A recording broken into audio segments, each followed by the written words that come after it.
Chers téléspectateurs de Tandem TV, bonsoir. Je suis ravie de vous retrouver ce soir pour un nouveau numéro de notre rendez-vous Entre nous soit dit, avec ce soir un invité journaliste, reporter, spécialiste de la politique israélienne et de la diplomatie du Moyen-Orient, mais aussi fan absolu de sport, Jonathan Serrero. Bonsoir Jonathan. Bonsoir Galit. Alors, Jonathan. Allez, je vais essayer Jonathan, ça me sort pas. Jonathan, merci. Déjà, comment vas-tu ?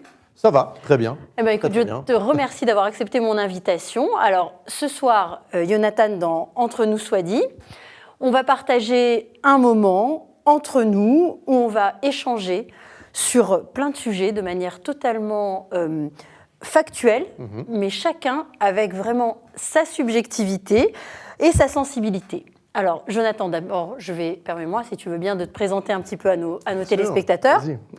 Donc, tu as 42 ans, en Israël depuis bientôt 20 ans. Donc, tu es arrivé jeune, biberonné à l'école laïque de la République, mais toujours avec le sionisme en intraveineuse, tendance bêtard, donc bien fort. J'ai grandi dans l'amour d'Israël. Mes grands-parents, mes parents m'ont toujours inculqué ce lien avec l'État d'Israël, les colonies, les vacances, les groupes aussi, toujours autour d'Israël. Et il était presque naturel pour moi de venir vivre ici il y a maintenant 20 ans. Alors, après un doc de philo en France, tu fais ton Aliyah et tu rejoins les bancs de l'université Bar-Ilan à Tel Aviv, où tu suis un cursus de sciences politiques. Et puis, tout petit, tu chopes quand même le virus dans ta famille de la politique. Chez toi, à table, ça débat tout le temps, ça regarde 7 sur 7. 7 sur 7, je me rappelle de regarder 7 sur 7 avec mon grand-père. C'était le moment qu'il attendait de regarder les yeux d'Anne Sinclair. Il ne fallait pas du tout lui toucher la télécommande à ce moment-là. Et je m'asseyais avec lui, à côté de lui, et on regardait ça ensemble. J'écoutais RTL, Europe 1, les éditos de Catherine Ney chaque matin, les rendez-vous politiques, l'heure de vérité. L'heure de vérité, bien sûr. Pour les plus vieux, les soirées électorales. Il y aura bientôt une grande soirée électorale. Il était donc assez naturel pour moi de toucher un peu du doigt la politique et puis le journalisme. Donc tes études t'ont amené vers le journalisme, où tes études t'ont amené, tu es quand même un autodidacte. Oui, autodidacte. Je me suis fait sur le terrain, il faut le dire, plus que dans les études. Expérience en France en tant que journaliste sportif. J'ai travaillé ici en Israël avec l'ensemble des médias francophones, sur Gissen TV pendant près de 2 ans, et puis pendant 7 ans avec cette chaîne que tout le monde connaît en Israël et dans le monde entier, I24 News. I24 News. Alors, tu as couvert, pendant toutes ces années chez I24, tu as couvert déjà là récemment toutes les élections successives qu'a connues, toutes ces élections qu'a connues Israël, mais aussi les derniers conflits à Gaza, et puis malheureusement aussi plusieurs attentats. Plusieurs attentats, notamment je me souviens de l'attentat de Givat Asaf. Je ne me souviens plus de la date précise, mais ça m'avait marqué car j'étais arrivé sur le lieu de l'attentat et le sang d'un des soldats qui était tombé sous les balles des terroristes était encore présent, et il y avait cet impact de balles sur la station de bus, et ça m'avait marqué. Et tout comme les cycles de violence successifs dans la bande de Gaza, on a vécu des sirènes d'alerte. Donc là, tu es allé sur le terrain, tu étais à Sderot pendant ces moments-là ? Sderot, Netiv Asara, Kerem Shalom, toutes les localités du sud, du périmètre, de ce qu'on appelle le périmètre de la bande de Gaza. toutes les localités. J'ai pu rencontrer des habitants liés aussi, certains liens d'amitié avec des habitants du sud du pays qui ont un courage formidable, une résilience, ils aiment utiliser ce mot-là, de résilience, de résistance à l'ensemble des épreuves que peut vivre le peuple d'Israël. Bien sûr, parce que nous, quand ça finit, ça finit, mais eux, ils mettent du temps ils mettent du temps à reconstruire, et puis ils repartent à chaque fois, ils reconstruisent, c'est dingue. Voilà. Alors, tu as fait de nombreux reportages terrain, comme on l'a dit, un peu partout dans le pays, même dans le secteur arabe. Oui. Alors, on se doute bien qu'au niveau local, il y a peut-être des alliances ou des accords entre représentants juifs et arabes, mais comment toi, tu as vécu, c'est pour ça vraiment, c'était ça qui m'intéressait quand je t'ai invité, cette évolution au fil des élections à répétition, qui ont abouti donc à la coalition actuelle avec les islamistes aux manettes. Est-ce que d'abord tu as été surpris? Est-ce que tu t'y attendais? Et surtout, est-ce que tu penses que Raham aurait pu faire partie, et ça c'est vraiment, vraiment intéressant, ton point de vue m'intéresse, d'une coalition de droite comme le prétendent les membres du gouvernement actuel? Il faut bien le dire. Benyamin Netanyahou n'a jamais souhaité se lier avec un parti arabe. Il aurait aimé avoir un soutien lointain, un soutien parlementaire lointain du parti Raham ou de la liste arabe unifiée, mais pas dans une coalition, pas dans une même coalition. Il y a bien eu des discussions entre Mansour Abbas, Miki Zohar, l'un des cadres du Likoud, et Benyamin Netanyahou. C'était le 31 mai 2019. J'étais à la Knesset et c'était le soir où Avigdor Lieberman a refusé de siéger aux côtés de Benyamin Netanyahou. D'ailleurs, il l'a annoncé à notre micro, au micro d'I24 News. Donc ça, c'était avant les premières élections, c'était après les premières élections. Après qu'Avigdor Lieberman ait démissionné. Non, c'était à la fin des premières élections, à la fin de tout le processus de négociation. Donc là, on est en avril, mai 2019. Mai 2019, on est à la deadline, au moment où il faut de former la coalition.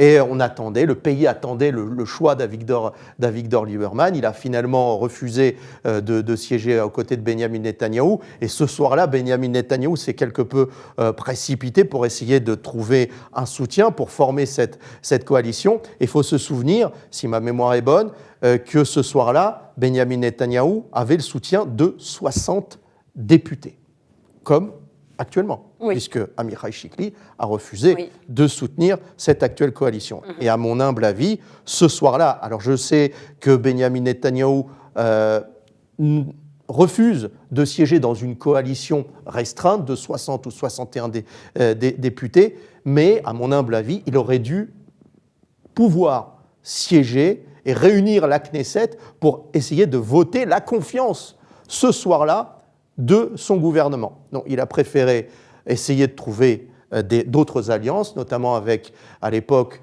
le chef du parti travailliste Avi Gabay, avec Mansour Abbas du parti Raham, en obtenant un soutien parlementaire lointain du parti Raham.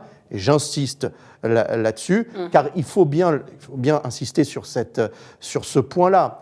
Lorsque, durant sa carrière politique, Benyamin Netanyahou a toujours été très clair sur cette question d'une alliance avec un parti arabe, pas question. Il l'a toujours refusé. Alors, ses adversaires affirment le contraire, mais c'est totalement faux. Ah mais je suis tellement soulagée, que tu nous dis ça. Vraiment, j'avais peur que tu me dises oui, c'est vrai. Benyamin Netanyahou a sollicité le soutien interne, a proposé d'intégrer Raham. Il y a bien évidemment eu des discussions avec Mansour Abbas, avec la liste arabe unifiée, car aujourd'hui, la réalité aujourd'hui d'Israël pousse à ce qu'il y ait une sorte de rapprochement entre juifs et arabes. Aujourd'hui, il y a, au sein de la société arabe, du secteur arabe, il y a près de 60% des arabes israéliens qui se sentent de plus en plus israéliens et impliqués au sein de la société israélienne et voulant jouer un rôle majeur au sein de cette société-là. Donc il est je dirais presque naturel d'essayer de faire rapprocher les positions entre les deux communautés. Alors, pendant toutes ces élections qui se sont succédées, toutes ces campagnes, toi, à l'intérieur de la Knesset, comment est-ce que vous, les journalistes, vous chopez, si tu veux, les discussions? Comment est-ce que tu sais qu'effectivement, ce soir-là, Netanyahou a discuté avec Mansour Abbas? Comment est-ce que ça se passe? Raconte-moi un petit peu l'envers des coulisses. Il faut être malin. il faut être malin, il faut être attentif à ce qui se passe. Il faut essayer d'être de se positionner devant la bonne porte, d'être à l'écoute de ce qui se dit, même entre les journalistes israéliens qui sont bien évidemment un peu plus proches des politiques de la Knesset de manière naturelle, mais il faut être là, disons, prêt à bondir, à choper cette bonne information. Et la dernière campagne, quand effectivement Benyamin Netanyahou n'a pas été en mesure pour la 4e fois, de former une coalition, et que finalement Naftali Bennett s'est allié à Lapid et à Mansour Abbas. Tout le monde se rappelle de cette fameuse photo où ils signent leurs accords de coalition. Est-ce que toi, c'est quelque chose que tu avais prévu? Est-ce que ça t'a surpris? Disons que l'alliance entre Naftali Bennett et Yair Lapid ne m'a pas surpris, car il faut se remémorer le parcours de Naftali Bennett. Après les premières élections, déjà, il quitte le parti du foyer juif, un peu sonnant et trébuchant. Il crée le parti Nouvelle Droite en espérant pouvoir concurrencer le Likoud. Échec total aux premières élections, puisqu'il ne passe même pas le seuil d'éligibilité. Et ensuite, il y a les deuxièmes élections où il se met quelque peu en retrait. Il laisse Ayelet Shaked prendre les rênes de ce grand parti sioniste religieux. Troisième élection, il prend la tête donc du parti Yemina. Et Naftali Bennett, à ce moment-là, il est dans un entonnoir. Et pour son avenir politique, il y a deux choix. Soit continuer avec Benyamin Netanyahou, et dans ce scénario-là, alors sa marge de manœuvre est quelque peu limitée, car les relations entre les deux hommes, vous le savez, sont très tendues, notamment aussi avec Ayelet Shaked, entre Ayelet et Sarah Netanyahou. Et il y a une anecdote. Il y a une anecdote à la Knesset, c'est un après-midi, Yair Lapid est à la Knesset, Naftali Bennett est aussi à la Knesset. Il se trouve que les bureaux de Yair Lapid et Naftali Bennett sont séparés de quelques mètres. Et l'histoire raconte que Yair Lapid, cet après-midi-là, n'avait pas grand-chose à faire, et il a pris un café avec Naftali Bennett. Et c'est là que c'est créé, c'est fomenté la nouvelle alliance, puisqu'il faut se souvenir qu'en 2013, il y a eu l'alliance des frères entre Naftali Bennett et Yair Lapid. Et derrière tout ça, il y a aujourd'hui le secrétaire général du gouvernement, Shalom Shlomo, qui est l'instigateur de cette alliance des frères et qui a conseillé à Naftali Bennett de réfléchir, pourquoi pas, à cette alliance avec Yair Lapid. Alors l'alliance avec Yair Lapid, ok, pas de problème, mais pour former une coalition, il fallait le soutien d'un autre parti. Et il y a eu aussi une rencontre entre Naftali Bennett et Mansour Abbas, ce qui a surpris plus d'un, puisque Naftali Bennett, c'est quand même l'ancien directeur du conseil régional de Yesha, de la Judée-Samarie.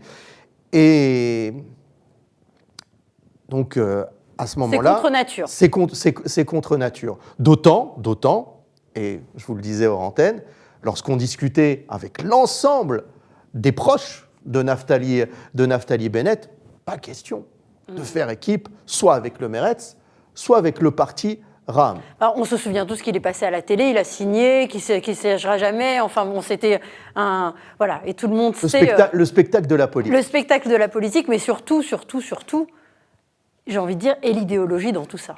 Et l'idéologie dans tout ça. Disons qu'on parle de politique. Il n'y a pas de sentiment. Pour prendre le pouvoir, à ce moment-là, il fallait, pour Naftali Bennett et même pour Yair Lapid, faire alliance avec un Mansour Abbas qui était, lui, à l'écoute. Oui, mais alors, toi qui les as vus de l'intérieur, prendre le pouvoir pour faire quoi? Prendre le pouvoir pour le pouvoir? Juste pour l'exercice du pouvoir? Dans un premier temps, écarter Benyamin Netanyahou, leur principal adversaire. Or, il se trouve que Benyamin Netanyahou est encore là, présent sur la scène politique, et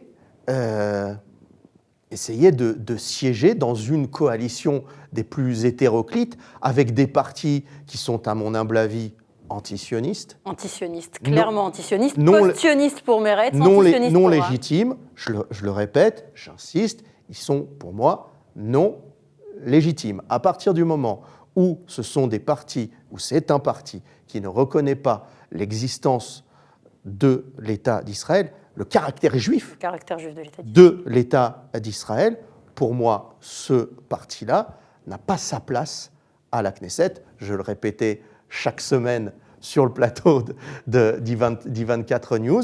Je le répète encore ici. Je n'ai aucun problème à voir un gouvernement avec des partis comme Yamina, le Parti travailliste, le parti du Yesh Atid, le parti bleu-blanc.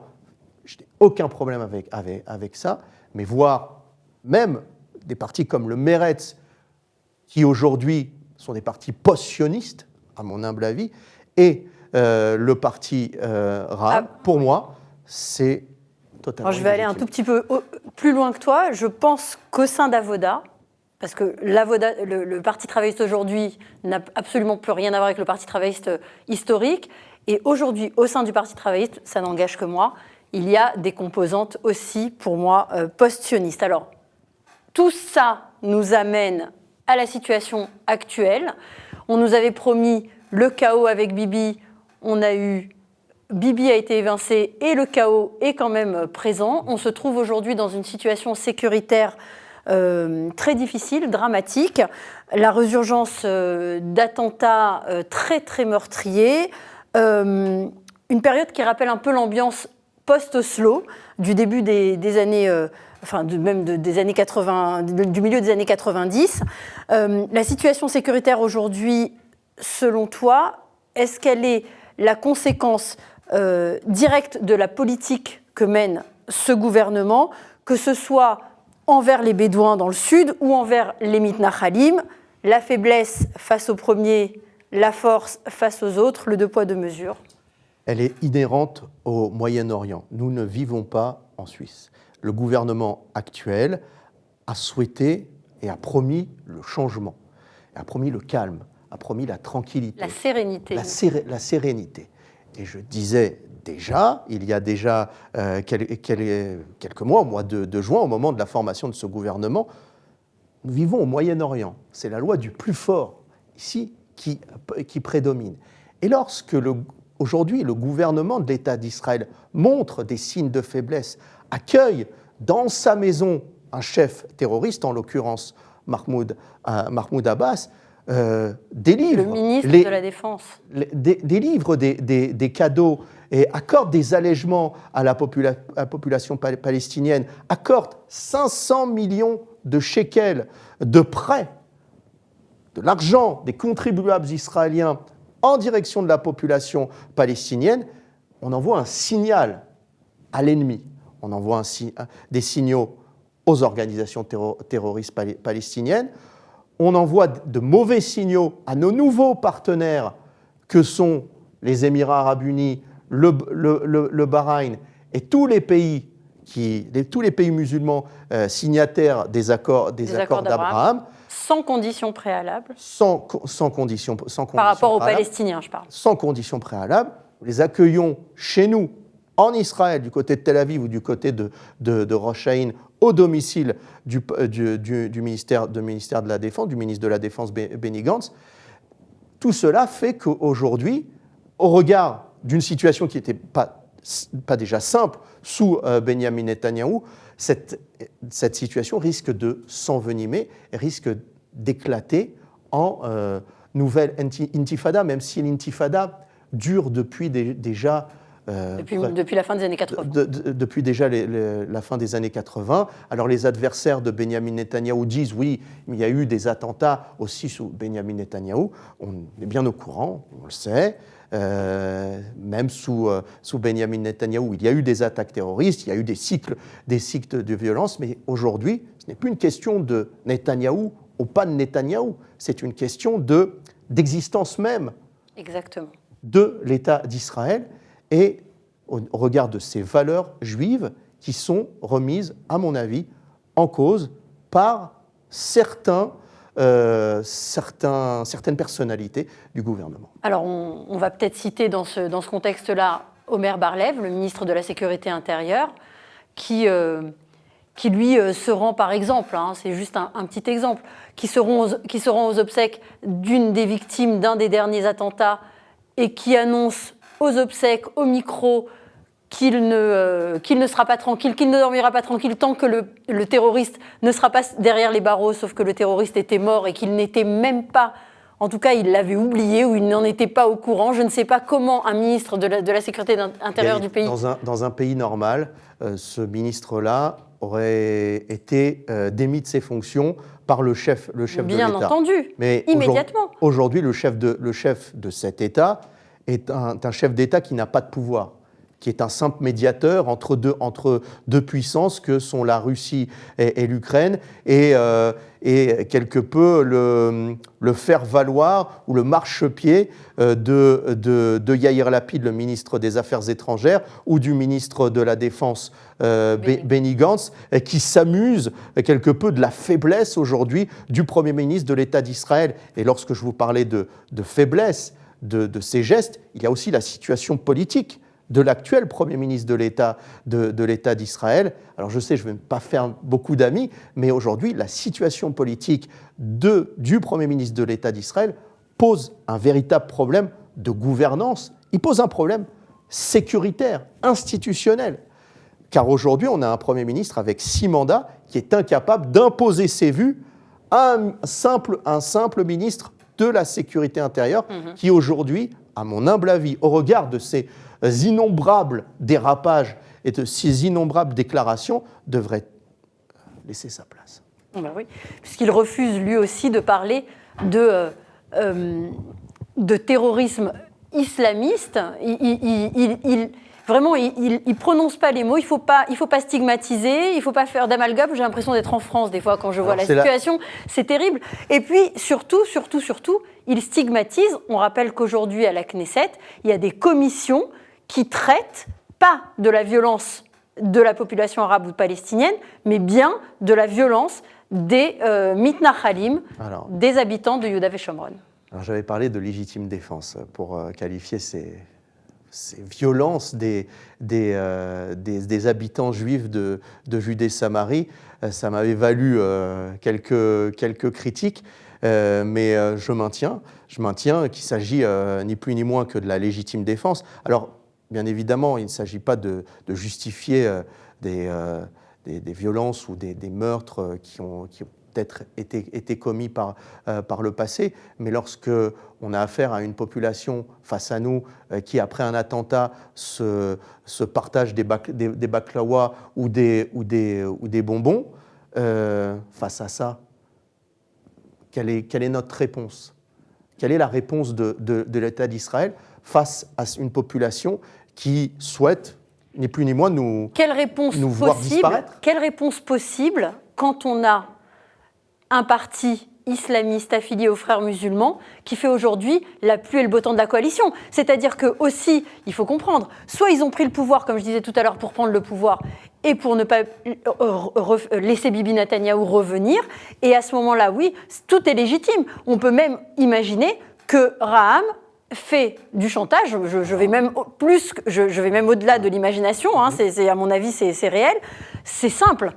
Là, on a eu une série d'attentats, 11 morts. À part l'incursion à Jenin pour arrêter des terroristes, on n'a rien eu, aucune réaction de ce gouvernement. Est-ce que pour toi c'est lié? Est-ce qu'ils peuvent faire quelque chose? Est-ce qu'un gouvernement qui a en son sein, qui dépend, c'est une coalition restreinte, qui dépend des islamistes, peut faire quelque chose?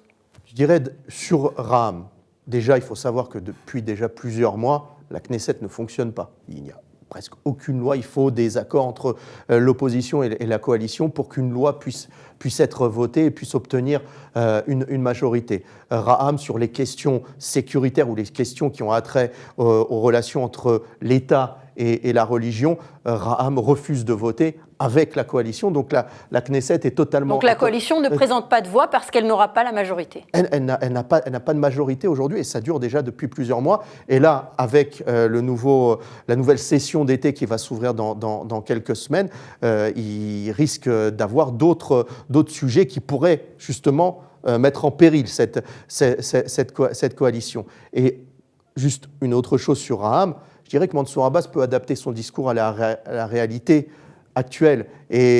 Mais attention, son secteur, le secteur arabe, attend des résultats de Mansour Abbas. Et sur la question palestinienne, attention, sur cette question, le secteur arabe prend fait et cause pour la cause palestinienne. Si demain, il y a un conflit dans la bande de Gaza, d'ailleurs, on parle, Mansour Abbas devait prononcer un discours, pas plus tard que dimanche dernier. Ce discours a été reporté. Il a prononcé le discours, mais il s'est quelque peu enflammé sur un sionisme affiché de Mansour Abbas, entre guillemets, et ce discours a été censuré. Alors, peut-être que ce discours va être diffusé plus tard, mais ça peut heurter quelque peu la sensibilité du secteur arabe. Sur les réponses à apporter aux différents cycles de violence que l'on observe dans les rues d'Israël ou dans la bande de Gaza ou en Judée-Samarie, certes, Tsahal pourrait s'engager dans un nouveau conflit beaucoup plus élargi, mais il y a peut-être des solutions intermédiaires comme impliquer un peu plus les services de renseignement intérieur, le Shin Bet, dans l'obtention justement d'informations dans les villages arabes israéliens à l'est de Jérusalem, instaurer peut-être le dialogue avec les chefs des localités arabes. Je sais, pour avoir discuté aussi avec des responsables sécuritaires et des responsables de la police israélienne, qu'il y a des ponts qui sont mis en place pour essayer de faire baisser le volume des violences dans les rues d'Israël. Mais force est de constater que la rue arabe en Israël est alimentée via les réseaux sociaux par les organisations terroristes de la région, par l'État islamique et par tout ce qui nous entoure au Moyen-Orient. Bien sûr. Alors justement par rapport à tu disais ces ponts qui se créent avec la population arabe, avec les autorités peut-être des communautés arabes, on a eu quand même l'exemple de la ville d'Oum el-Fachem après le dernier attentat, qui a donc posté sur le site municipal de la mairie un message de condoléances aux familles des terroristes qui avaient été donc éliminés par les... Et puis, donc, dans la foulée, le maire s'excuse, retire, rétropédale, annonce même qu'il va démissionner, qu'il prend acte et qu'il endosse toute la responsabilité de cette action, et qui a peut-être été fait par un stagiaire, on va dire.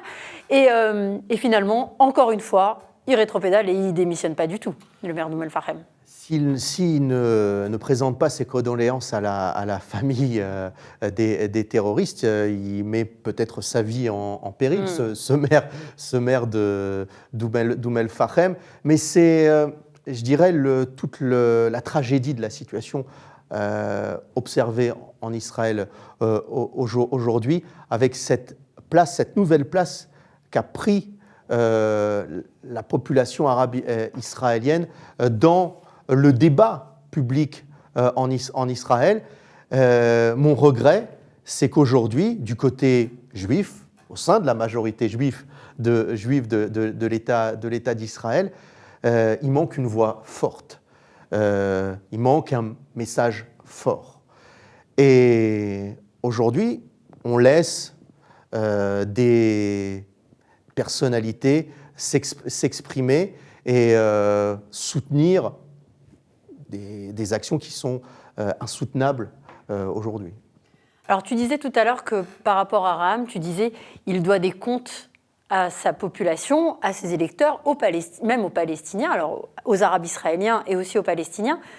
Mais finalement, est-ce que lui, il n'a pas déjà, enfin Raham, et bien sûr, quand je dis lui, je parle de Mansour Abbas, est-ce qu'il n'a pas déjà finalement tout gagné? Parce que sous Netanyahou, ces dernières années, surtout sous l'ère Trump, on avait assisté à une, j'ai envie de dire, à une obsolescence de la cause palestinienne. C'était plus une question, ce n'était même plus un sujet pour signer des accords de paix avec d'autres pays arabes et musulmans. C'était devenu une cause dont plus grand monde ne se souciait. Et aujourd'hui, il a réussi peut-être, avec le chantage qu'il fait, à ramener au centre. Et on voit qu'on reparle de deux États pour deux peuples, etc., etc. Mansour Abbas est apparu au public israélien suite à une erreur lors d'un vote crucial pour Benyamin Netanyahou. C'était le vote sur la création possible d'une commission parlementaire liée à l'affaire des sous-marins.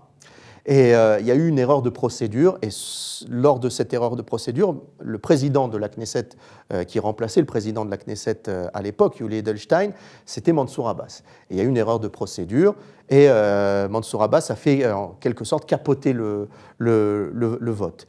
Mais Mansour Abbas a très bien analysé ce qui se passait sur le terrain et au sein du secteur arabe, avec, comme je vous le disais, ce rapprochement voulu du secteur arabe au sein de la société israélienne. Et Mansour Abbas a surfé plutôt sur les questions internes, notamment de la pauvreté, notamment celui de la violence au sein du secteur arabe, la place des femmes, pour se séparer déjà d'Ahmad Tibi, qui lui concentrait son discours sur la cause palestinienne. Il a bien compris que la cause palestinienne ne faisait plus trop vendre au sein de la rue arabe israélienne.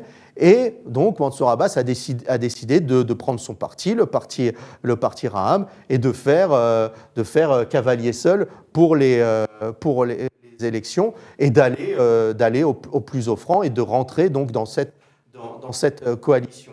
Mais je vais vous dire, Galit, je réfléchis et je me dis, on parle beaucoup de la rue arabe, de cette volonté d'intégration des Arabes israéliens, mais on ne parle pas d'autres problèmes qui me semblent assez essentiels de cette majorité juive, des habitants de Judée-Samarie, des questions de pouvoir d'achat, des questions qui ont attrait à la pauvreté des enfants israéliens, des questions qui touchent la grande majorité du public. Mais est-ce que c'est pas ça du coup Est-ce que c'est pas ça du coup le véritable échec de cette coalition? Parce que effectivement, c'est devenu la minorité arabe est devenue le centre du jeu politique. C'est une volonté, je pense, qui est claire de ceux qui veulent mettre sous la table la réalité, tout simplement, les véritables problèmes de la société israélienne. L'actuel gouvernement aura, à mon avis, deux défis à régler très rapidement: la question du pouvoir d'achat, la question de la vie chère et la question du nucléaire iranien. Ce seront les deux questions qui tarauderont l'esprit de Naftali Bennett et Yair Lapid. Pour le moment, sur ces deux dossiers, c'est échec total, puisque les prix flambent, on est tous au courant ici, et la question du prix de l'immobilier, des appartements, qui touchent l'ensemble et la grande majorité des Israéliens, et la question du nucléaire iranien, avec, dans les prochaines semaines, un nouvel accord qui va être signé entre la République islamique et les grandes puissances occidentales. Qui d'ailleurs sont venus, on se souvient tous, la semaine dernière, de cette de ce ballet diplomatique. Oui, ballet diplomatique à Sde-Boker, où on a eu plusieurs chefs d'État arabes et Anthony Blinken, le chef de la diplomatie américaine, qui étaient donc tous réunis, où effectivement, nous, en tant que Juifs, on aurait espéré qu'il y ait des discussions sur justement cet accord de Vienne avec le nucléaire iranien, et où finalement, on en est ressorti qu'une proposition de, encore une fois... Opération de relations publiques, c'est tout le cœur de ce Oui, mais avec quand même des discussions de retour aux frontières de 1967, Pour être plus sérieux, c'est très important que Yair Lapid rencontre le ministre des Affaires étrangères marocain et l'ensemble des signataires de ces accords d'Abraham. Très important, oui, mais derrière cette façade et cette vitrine, pourquoi ils se rencontrent? Est-ce qu'il va y avoir une sorte d'alliance peut-être militaire entre tous ces pays pour contrecarrer l'influence iranienne dans la région? C'est ce qu'on attendait. C'est ce qu'on attend. Est-ce que tous ces pays sont prêts à faire pression sur les leaders palestiniens pour signer une trêve des armes, un arrêt des combats, pour essayer de faire pression sur le Hamas? On a vu le président Herzog s'envoler vers la Turquie. J'ai pu converser avec l'un des proches du président Herzog et je lui ai posé une question. Est-ce que cette visite est censée faire avancer, pouvoir convaincre le président Erdogan de dissoudre la cellule turque du Hamas, qui est responsable notamment de l'attentat des trois adolescents au mois de juin 2014 et qui a coûté la vie à ces trois adolescents dans le Goucher de Sion et de bon nombre d'attentats dans la région de Judée-Samarie. Derrière tout ça, pour le moment, il n'y a aucun résultat tangible. Les rencontres, c'est bien. Les photos aussi, c'est bien. Mais aujourd'hui, Israël a besoin de résultats car le contexte géopolitique et géostratégique du Moyen-Orient a changé et aujourd'hui, l'Iran, oui, s'est renforcé et j'en veux pour preuve, aujourd'hui, l'Iran, via les Houthis au Yémen, est en mesure d'attaquer assez librement le territoire saoudien. Ouais. Alors, justement, le pays se trouve, comme tu le disais, face à des défis quand même majeurs, existentiels. Donc, on l'a dit, l'Iran et la bombe atomique, l'allié historique que sont les États-Unis, qui sont en train un petit peu de nous lâcher à Vienne avec ces accords, l'implosion possible, on l'a dit, de la communauté arabe-israélienne. Est-ce que, d'après toi, dans un avenir proche, une guerre civile est possible ou est-ce que finalement la guerre civile, elle est déjà là? En Israël? Je ne l'espère pas. Mais il se pourrait qu'il y ait des violences, peut-être malheureusement entre juifs, et vraiment je ne le souhaite pas. Bien évidemment, on pourrait réassister à ces escalades de violence, ces violences urbaines, comme on a pu l'observer l'année dernière, au mois de mai dernier. Israël pourrait être impliqué, pourrait être obligé finalement de réagir si un accord venait à être signé entre l'Iran et les grandes puissances occidentales. Mais je dirais qu'on est dans un contexte mondial, géopolitique, qui est aujourd'hui défavorable à l'État d'Israël, et ce, quel que soit le gouvernement. Même si Benjamin Netanyahou avait été encore aux commandes, avec une administration Biden qui est gênée aux entournures par l'aile gauche du Parti démocrate et l'aile woke, cancel culture du Parti démocrate. Aujourd'hui, Israël doit faire profil bas, attendre quelque peu que ça se passe, mais être actif, notamment pour torpiller cet accord, comme on a pu le voir avec Benjamin Netanyahou d'aller influer Bien directement sur l'opinion Bien publique sûr. américaine, sur le Sénat américain, sur le Congrès américain, sur les congressistes, sur les sénateurs américains, pour qu'ils fassent pression sur l'administration Biden.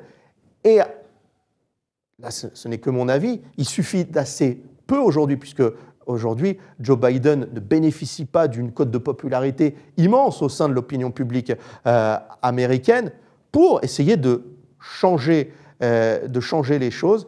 Mais aujourd'hui, Israël doit avoir une position assez neutre, profil bas, et essayer en même temps d'avoir une position assez active sur des dossiers qui sont vitaux pour l'État d'Israël. Dans le cadre de tes fonctions, tu as eu la chance d'accompagner par exemple notre chef de la diplomatie, Yair Lapid, dans des voyages à l'étranger, notamment au Maroc. Tu as pu voir de près son action diplomatique. Est-ce que d'après toi, Israël aujourd'hui, j'ai envie de te dire, a le bon leadership en termes de diplomatie et même en termes de leadership tout court. Aujourd'hui, l'actuelle coalition, dans la formation et dans son visage aujourd'hui hétéroclite, n'a que très peu de marge de manœuvre. Il y a une guerre d'ego entre Yair Lapid et Benny Gantz sur justement ce leadership.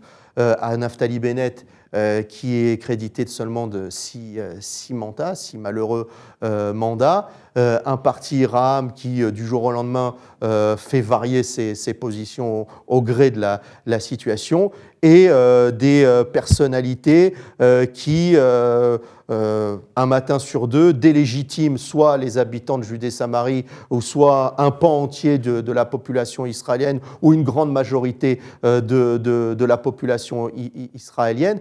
Aujourd'hui, Israël, et ça me fait pas mal de le dire, aujourd'hui Israël est faible politiquement en raison de cet actuel gouvernement, et les réponses que l'on peut apporter à la situation, la réalité dans laquelle nous nous trouvons au Moyen-Orient sont limitées.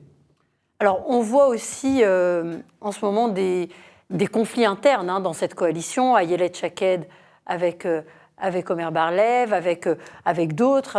On l'a vu aussi avec sortir il y a des propos off qui sont sortis contre Yair Lapid. On voit que ça boue quand même de l'intérieur, que c'est une coalition quand même qui est très restreinte. Qu'est-ce qui pourrait faire aujourd'hui, d'après toi, ça ne peut se démanteler que de l'intérieur.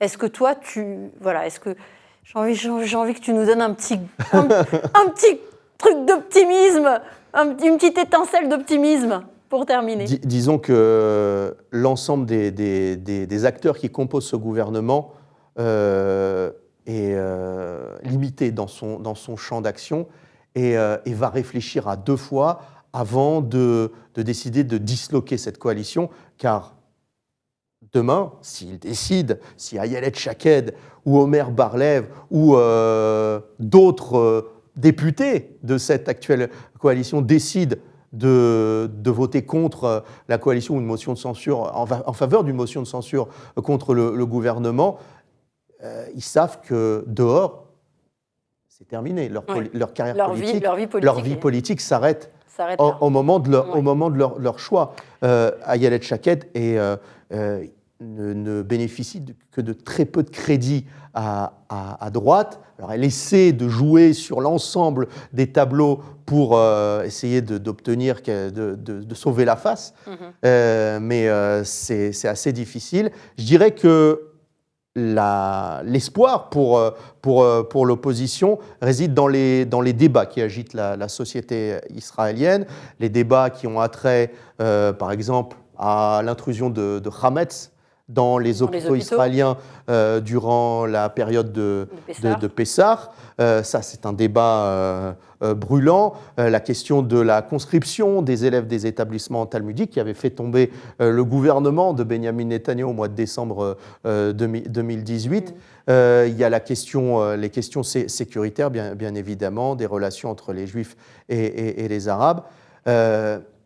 Mais on a vu l'espoir aussi réside dans ces personnalités, de ces députés, ces ministres du parti Yamina qui n'ont pas respecté leurs engagements.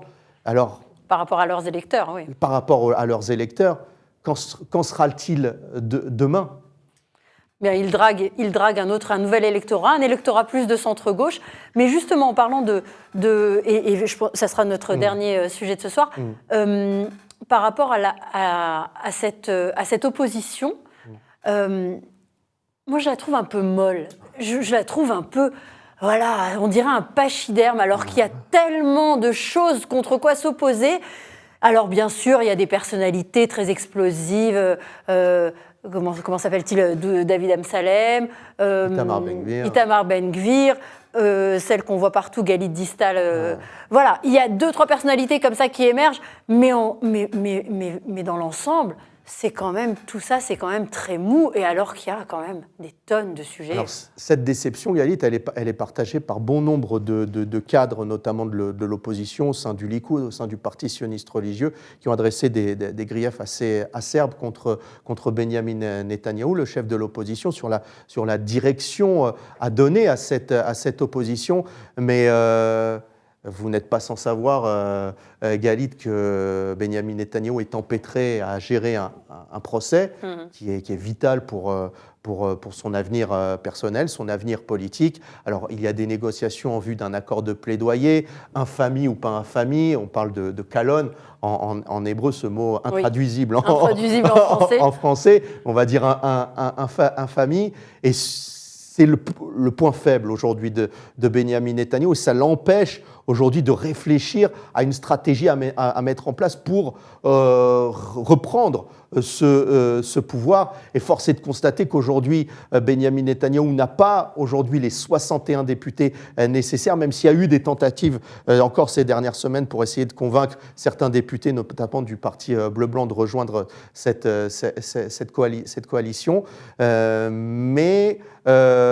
Alors, Benyamin Netanyahou a fait réunir la semaine dernière quelques cadres du Likoud pour mettre au point justement une stratégie de reconquête du pouvoir, c'est le mot à la mode, reconquête. Ouais. Mais aujourd'hui, force est de constater, et là je suis d'accord avec vous, l'opposition est assez décevante.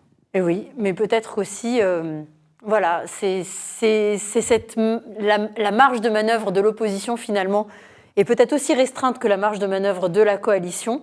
C'est l'impasse dans lequel Israël se trouve politiquement et qui dure depuis déjà presque 3 ans. 3-4 ans. Oui, presque 3 ans. Voilà, écoute, en tout cas, je pensais un petit peu avant Pessah qu'on ait une petite note d'optimisme. Pour l'instant, on va se battre. Résilience, c'est vraiment c'est le mot. C'est le mot de notre peuple, de notre histoire. Voilà. Jonathan, merci beaucoup. Merci beaucoup d'avoir passé ce moment entre nous, soit dit. Et puis, à très bientôt, peut-être encore sur ce plateau pour d'autres analyses, d'autres sujets. Merci. Merci à vous de nous avoir suivis. Et puis, à très bientôt pour donc un nouvel Entre nous, soit dit, avec un nouvel invité, de nouveaux sujets et toujours de la bonne humeur. Très bientôt. Au revoir. Au revoir.